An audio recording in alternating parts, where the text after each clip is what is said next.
എടുത്തുചാട്ടം കാരണം അവൻ ഏതെങ്കിലും ഏടാകൂടത്തിൽ ചെന്ന് ചാടിയിട്ടുണ്ടോന്ന എന്റെ സംശയം. അവസാനം വിളിച്ചപ്പോ അവൻ പറഞ്ഞതേ ആ പെണ്ണ് നൂർജഹാൻ കുടുംബശ്രീ ശാരദയുടെ വീട്ടിലുണ്ടെന്നാണ്.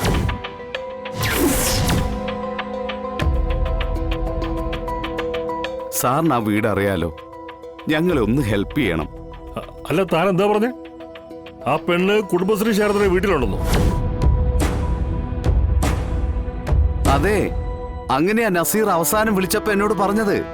ആ, അങ്ങനെ താൻ റെഡി ആയിക്കോ. ഞാനവനെ തൂക്കിയെടുത്ത് കയ്യിലിട്ട് തരും.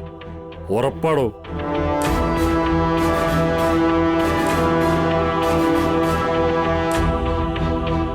ഒരു പുതിയ കച്ചത്തുരുമ്പ് വീണ് കിട്ടിയിട്ടുണ്ട്. ഇതിനൊക്കെ ഞാൻ എങ്ങനെയാ കർത്താവേ നിന്നോട് നന്ദി പറയുന്നത്?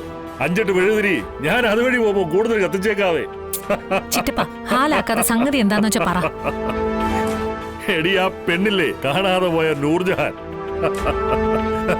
അവള് ഈ ശാരദാമ്മയുടെ കുടുംബശ്രീ കൊട്ടാരത്തിലുണ്ടെന്ന്.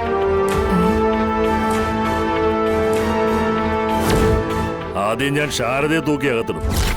പിന്നാലെ പണികൾ ഓരോന്നായി ഇങ്ങനെ വരും. വരണം, വന്നിരിക്കണം. ഞാൻ വരുത്തോടോ, താൻ നോയിക്കോ.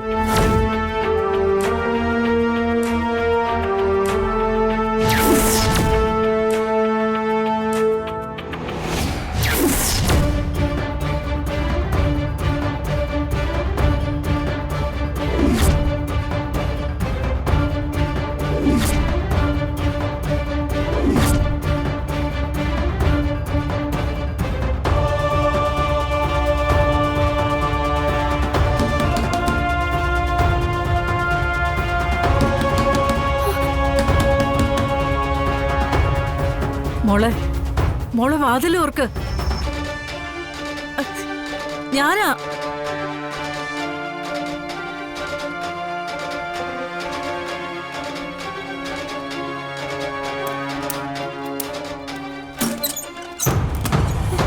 ശാരദാമ്മേ. മോളെ. ആ മുറേ, ഇനി ഇവിടെ നിൽക്കുന്നത് സേഫ് അല്ല. നമുക്ക് എത്രയും പെട്ടെന്ന് ഇവിടുന്ന് പോവാം. എവിടേക്ക്? നമുക്ക് എന്റെ വീട്ടിലേക്ക് പോവാം. അവിടെ ആവുമ്പോ അത്ര ഇടത്തേക്ക് അവരാരും അന്വേഷിച്ച് വരില്ല.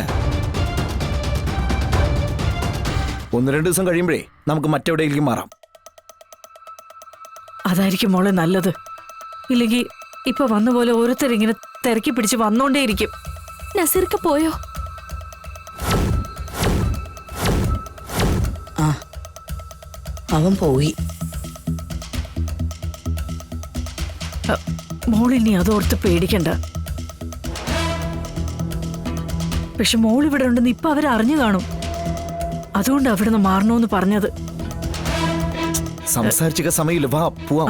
ശാരദ, ഞങ്ങൾ പോയിട്ട് ചെല് ചെല്.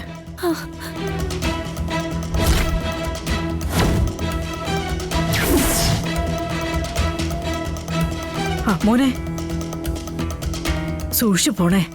അവിടെ ചെന്നുടനെ വിളിക്കണം. വാ. ചെല്. ദേവി, അവരെ കാത്തോളണേ.